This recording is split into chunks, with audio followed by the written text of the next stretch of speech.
నమస్తేనా. నమస్తే. చంద్రబాబు, జగన్ ఈసారి ఎవరు సీఎం అవుతారు? జగన్ పరిపాలన ఎలా ఉంది? ఏదో పర్వాలేదు, ఆయన పర్వాలే. మెయిన్ రూట్‌లో వచ్చి మాకు రోడ్లంతా బాగా సౌకర్యం చేసినాడు చంద్రబాబు నాయుడు. ఆ కాలువ కూడా చేపించి బిల్డింగ్ పడిపోయింది ఇప్పుడు. ఎప్పుడు పర్వాలే, కాలనీ నీళ్ళు కొంచెం ఇచ్చే పింఛని 3000 దగ్గర ఎగ్గొచ్చి పెట్టినాడు. ఈ రైతు భరోసా అది చేస్తాడు. ఇద్దరు పర్వాలేదు, ఊరికి చెప్పకూడదు మనం పాపం. ఒక అన్నం తీసి మీరు తినలేదు అనకూడదు. ఇద్దరు పర్వాలేదు సార్. ఈసారి ఎవరు గెలుస్తారంటారు? అది చెప్పగలరు సార్. ఊర్లో అంతా ఏమంటున్నారు? ఇట్లా ఈక్వల్గా ఉంది. అవునా?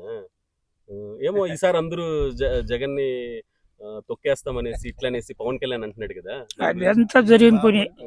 పవన్ కళ్యాణ్కి ఎవరో పొరికిసిన వాళ్ళు 10 మంది ఉంటారు.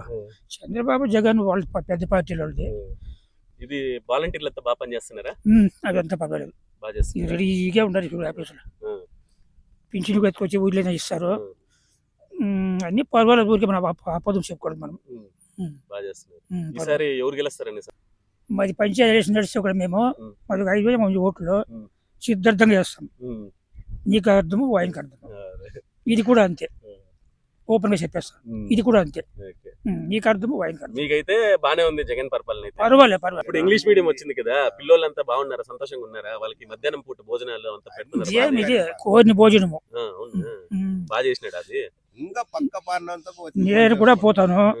ఇది మా జమీన్ ఇదే. అంటి పండ్లు, కోడిగుడ్లు, రాయి గంజి, ఒక నాటికి ఒక రకం అన్నము. చిన్నవాళ్ళ కొరకు బాగా చూస్తారు పాపం. బాగా చదువుకుంటున్నారు పిల్లలంతా? పర్వాలేదు, 9 మంది ఇట్లా టీచర్లు. పర్వాలేదు. ఎంత డాన్స్ ప్రోగ్రామ్ పెట్టిండ్రే, ఎన్ని పుల్లు భోజనాలు. పిల్లలు ఇంగ్లీష్ లో ఏమన్నా మాట్లాడుతున్నారా? చిన్న చిన్న పిల్లలు ఇక్కడ తెలుగు నేను మాట్లాడిన అర్థం ఇంగ్లీషే. అవునా? అన్ని భాషలు జరిపిస్తాయి, హిందీ తరగా జరిపిస్తా ఉన్నారు. 9 మంది ఉండే టీచర్లు దాంట్లో. ప్రిన్సిపాల్ ఒకడు మాత్రము కొత్తగా వచ్చిండాడు. టీచర్లు పాత వాళ్ళు ఉన్నారు, కొత్త వాళ్ళు 7 మంది ఉండేవి. పర్వాలే. చూడు, ఒక బిడ్డను కూడా బయట చేయలేదు. ఇప్పుడు ఉంది స్కూల్లో, ఒక బిడ్డను కూడా బయట వెళ్ళలేదు. అదంతా సౌకర్యాలు పర్వాలే. సుమారు ఇప్పుడు హై స్కూల్తో వాళ్ళకి మిగిలి అన్నము దినం 20 మంది తింటారు నాయకుల వాళ్ళు.